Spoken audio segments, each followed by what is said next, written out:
Eva, when did you come to know him, track and trace your friendship, and also what drew you to him to begin with? Well, you know, I actually, since his death, I've understood more about what drew me to him than I knew about at the time, because I was just drawn to him. So making the film has given me a lot of time to reflect on what it was that attracted me to him. But I met Lou in 1974, and I was a Bharatanatyam student at the Center for World Music in Berkeley. And Lou and Bill had been given a little workshop to make their American gamelan instruments. And so after 3 hours of dancing really, really, really hard and being completely brain dead, I would just cross the road and stand in their doorway and watch them work. And they were these charming, you know, two kind of Santa Claus old guys with white beards. And I saw all this sawdust and beautiful, beautiful music coming out of that room. And so it was my re-entry into the world. And so every day, 5 days a week, I would just stand in their doorway for about 20 minutes and watch them work.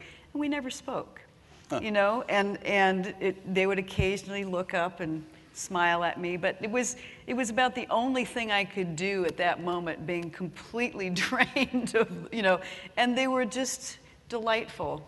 And my day job, 9 months out of the year, you know, in the summers I would dance all summer long, and 9 months out of the year I was the concert director at 1750 Art Street, which was a little concert establishment in Berkeley, California. We had a little 50-seat hall. But we were going to be doing an Ives Schoenberg centenary, a festival. And he was a link to both. Well, exactly. And so I was the concert director, but the artistic director, the music director, was Tom Buckner. And then along with Charles Shear, who was another, you know, local Bay Area figure, they, you know, sort of concocted an entire program, and Lou's name was on it as somebody they wished would be the keynote speaker. So I went about, you know, making all the arrangements and doing everything, and I spoke to Lou on the phone, but when I finally saw who he was in person, I went, oh my goodness, that's the person I've been watching all summer long. So it was this wonderful moment, you know, where my life entirely came together, because back then, very few people were involved in both the Asian arts, music and dance, and the Western arts. They were two very separate worlds, and here I encountered somebody that was interested in both, as was I.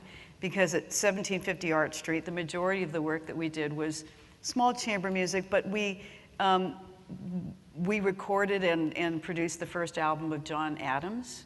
And so it was an establishment that was very, very forward-looking and interested in and supportive of 20th century composers, American composers. And so I had gotten to know quite a few composers that way. So that's really how I met Lou, and how I started working with him eventually was, Lou was extraordinary, I think, in his lifetime, in the fact that he was interested in people, and he really didn't care if the rest of the world considered you an important person or an unimportant person. It's one of the things that really made me love him so much, and it was so, you know, fabulous as a human being, because I was just a 20-something dancer, but he was very respectful of me, and he noticed everybody around him and was respectful of everybody around him. And so at some point, he and Bill got into a car accident. And I guess the car rolled, and suddenly Lou realized that his legacy, you know, came in front of him, and he realized that his things were just in a mess, you know, that it was just bits of paper he had everywhere. And he called me up and he said, "Dear, I'm drowning in papers. Could you help me?" You know, glub, glub, glub, I'm drowning in papers, right?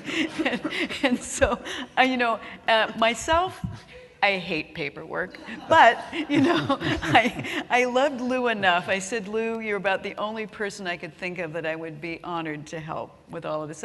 So then my relationship with him began, and that was, by then it was probably the late 70s. But Lou's work would get done at 1750 Art Street from time to time, as did the work of John Adams and Steve Reich and Philip Glass, and all of them were there. You know, I met all of those composers, and I mean, the whole lineage of that era of American composers. And somehow, when Lou was present, you kind of sat up a little straighter and paid a little bit more attention.